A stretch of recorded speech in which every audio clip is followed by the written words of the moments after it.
What special episode do we have for everybody today? Well, in honor of the Day of Love, we're going to be discussing the 5 love languages. Are you okay? You need to clear your throat?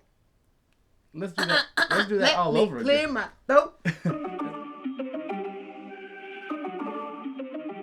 Welcome back to the channel once again, everybody. Moving up with the Miclettes. Moving on up. And we have a very special episode for you all today. You want to let them know what we're talking about? Yes, in honor of the Day of Love, we are going to be discussing the 5 love languages. Ooh. So we have each, 5. I mean, not to say that there's only 5 ways to either show someone that you love them or that you're receiving it. But these are just the 5 love languages that are, kind of out there that they, I guess, touch on the most and that most people kind of fall into what they are. Your love language in Spanish or... Mi amor. Okay, yeah. So if you're unfamiliar with the test, you can just simply Google it and it'll give you a list of questions that you have to answer. And then at the end, you can determine which love language you are. So now we're going to go over the love languages. Let's go over the love languages. Love! To be loved! Wow. I had to just throw that out there. Okay. Your turn to sing on camera. I feel that. Yeah. So the first love language is receiving gifts. The second love language is spending quality time. The third love language is acts of service. The fourth love language is physical touch. And the last love language is words of affirmation. I love you too, boo. So to dive just a little bit deeper into, the love languages, with the first one being receiving gifts, that's not to be misconstrued as the person being materialistic. So that's just someone who thrives on receiving thoughtful gifts, thrives on somebody putting effort into actually thinking about them. So that could be something simple as receiving a card. They'll love it because the person went out of their way, decided to pick out a card that maybe meant something to them and give it to them. So doing something thoughtful for someone who their love language is receiving gifts, that's the way to go with that person. Love language number 2, spending quality time. Spending quality time can be anything from being able to have a quiet dinner with your significant other, to taking somebody to the zoo, spending time with them at a movie, or even just hanging out in your pajamas on the couch. Undivided attention, no distractions, right? Put the phones away. The thing about quality time is that it's not just about a special moment. It's the fact that every moment and every opportunity, time with that significant other is valued, right? And that's what it comes down to. Spending time with the person you care about, regardless of what you're doing. The Super Bowl just happened. You have people that are in relationships who can care less about football. They don't even like football. They don't even know anything about football. They think a slam dunk is a touchdown, right? But the fact of the matter is they'll watch football because they want to be with that person, because quality time is important, right? So think about that. When you think about quality time, it's not just about what's important. It's about the moment. The third love language is acts of service. So someone who is an acts of service person, that's their love language. They're going to want somebody who is going to try to make things easier for them. So doing things to lighten the load, to lift the burden from them. There's someone who they have so many things going on. They just want someone to help them. So that's showing them like, oh, well, let me do that for you. Or let me go wash the dishes for you. Or let me do this so that you can do that, so that we can finish earlier. That is showing that person like, okay, this person cares about me. This is how I'm receiving the love because they're trying to help me release the burden or lighten the load and all of that. So if you're trying to help someone whose love language is acts of service, going out of your way to help them is something that will prove that to them. Love language number 4 is physical touch, which happens to actually be, well, you'll find out. So, what is physical touch? Physical touch can be anything from a hug, it can be a massage, it can be a pat, it could even just be resting your hand on your significant other. If you are the physical touch lover, then you might be the person who's always rubbing your significant other's leg. You might enjoy being rubbed. You might like your significant other just to surprise you with a hug, you might want to feel the hug. You might want to be squeezed. Cuddled. You might like to always be touching on somebody else, or even enjoy being touched. And sometimes that's not just about the affection, but it's about connection, right? Physical touch is so important to some people that it really draws you in closer in that relationship, because that sensation translates to that deeper connection, that deeper love, or that deeper relationship, right? So maybe you're the person who enjoys being touched and or always touching.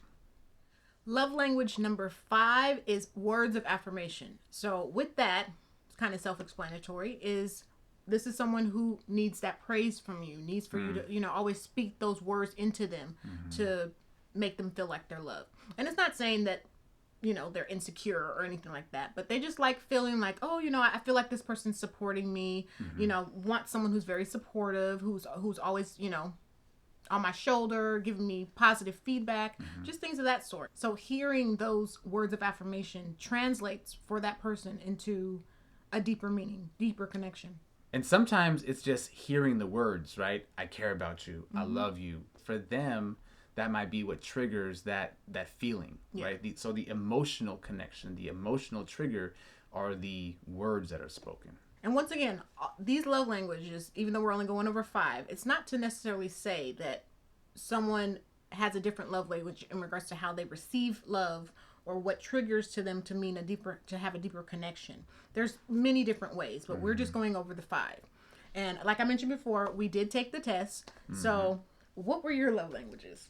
Yeah, so I have... And you can't have more than one. Yeah, you can have more than one, right? So I have 2. I have 2 main love languages, and that is words of affirmation and physical touch. I'm always telling Sherri, I love you. I'm always telling her how much I care about her. I'm always telling her what I think, and again, that's just how I speak my love language, I guess you can say verbally. But in return, he also likes hearing that connects and, resonates with him. For sure. And then my second, which I think might even be like a deeper love language for me, is the physical touch. I'm just a physical touch type of person. I like to be touched. I like to touch. I like that connection, I like having. I like feeling, right? I'm very.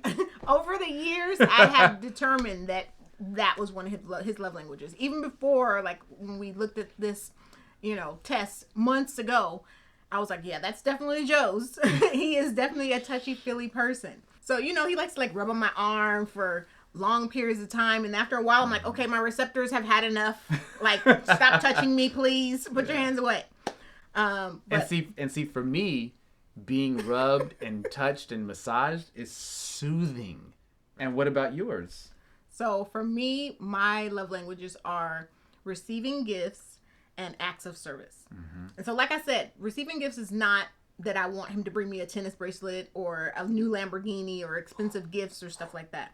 It brightens my day, like if he just brings home some flowers, or even if he stops and gets a card and like writes me a note, or just simple stuff like that. Like that stuff I love. And I don't know, like it doesn't have to be expensive. It just means like, oh, he took the time and actually thought about it. Yeah. So I would get on him. I used to get on him so bad because he would buy a card like around Christmas time, and it'd be sitting in his truck in like June. And I'm like, this is a Christmas card. Why is it here in June? He just wouldn't, fill it out. So he's learned, I think, over the years that like, I like that stuff. Like, I'll be real. It did take me years to learn your love language. Yeah. And also my second one is acts of service. And that for me is just like, if I'm, on Saturday morning, like if I'm super tired, like he'll just get up and make the kids breakfast. That's one less thing I have to do. I don't have to pull myself out of bed and ask them what they want, and just simple stuff. Oh, let me sweep the floor. Let me wash the clothes. Like stuff like that. Oh, I'll go to the grocery store so you don't have to go after work. Those are the type of things like that feed my love language. So cleaning the refrigerator door. Oh, Lord Jesus. But let me just say too, to your point, in a relationship, it can take a long time, in some cases, for the partners to learn each other's love languages, and it can be frustrating. Yeah. It can result in many of arguments. It can result in many of fights. It can result in many disagreements. It can result in a lot of frustration. And I think we experienced that early on in our relationship, where it was like, why can't you figure this out, right? Why can't you just do what I appreciate, without being able to actually verbalize, this is my love language, this is what I like, this is what I'm looking for in a significant other, in a lover, right? If I'm in a relationship with somebody, this is what affirms love to me. Yeah. And without being able to actually communicate that in those words, there was times of frustration early on, because I was like, what else do you want? Like, why is that such a big deal for you, right? And I think in many relationships, that can be the crux of your relationship, because you can't get through that communication hill. You can't get over that hill, that mountain, and it keeps building into frustration. And you think that you are displaying love and affection. You know, I think there's times where we're like, well, I love you, but why isn't that enough? Yeah, so you have to be, willing to let the person know, like, when you start dating, let the person know, like, look, this is what speaks to me. This is what I like, and it's okay to tell somebody that. Yep. It may make things a lot easier, Yep. And also just knowing what your love language is, Yeah. like knowing if I like somebody to go above and beyond and to make my life easier. Acts of service, you know what I mean? So as long as you're relaying that to the other person, then that may make things easier for you. Yeah. And now we'll say this, we've been married for going on 13 years now. So I guess you could say we've done all right. We have figured some things out. Yeah. So once again, these were the 5 love languages. If you do want to take the test, go ahead and Google it, and you should be able to find it quickly. Like we said, there may be other love languages out there. People love differently. People receive love differently. That just might depend on you. But if you do want to learn maybe where you kind of fall, so you can kind of relay that to someone, or if you want to kind of see where your partner falls, so you can try to adapt to them to try to keep that love going. Yeah. Go ahead and take that test. Google it. Enjoy yourself, especially on this day of love. Find out a little bit about yourself, what you like, what you love, what you need, what you want, all that. All right? Yep. Go ahead and drop a comment down below. Make sure to like, subscribe, share, and keep moving up with the Miclettes. All right. Thank you all once again, and comment with those love languages. Let us know in the comments below, what are your love languages? All right? We'll catch y'all out next time.